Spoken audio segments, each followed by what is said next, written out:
So one of the really interesting developments about this class is this whole customer development process. It says you start with your business model canvas hypotheses. And in fact, what you really do is you blow up the canvas and you actually post it to the wall. And you use yellow stickies, no pens or pencils allowed, because you are going to get most of them wrong. But you're going to make it visible, and you will actually begin to construct your hypotheses. And the next thing you'll do is look at them and go, hey, there aren't any facts in this room. Let's get out into the building and talk to customers and partners and vendors, and we'll learn how to do this with some rigor, with a process, not just randomly getting out, but actually design experiments, run tests, get data, and more importantly, get some insight. And the customer development process is kind of interesting. The customer development process is actually a 4-step process. The first step is customer discovery.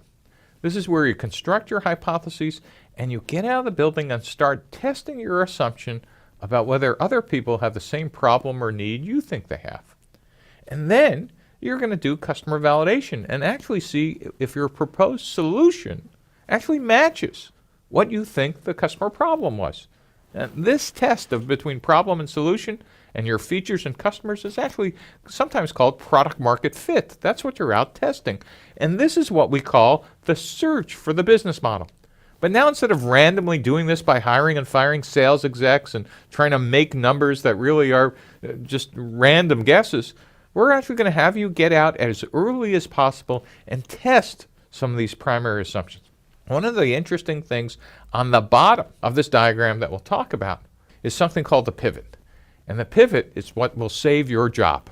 Once you find this repeatable and scalable business model, then you go into the execution phase of customer development. And that's about creating end user demand and scale, called customer creation, and then building the organizations to actually build your company for scale by transitioning from customer development into a functional organization that's oriented for constant and rapid execution.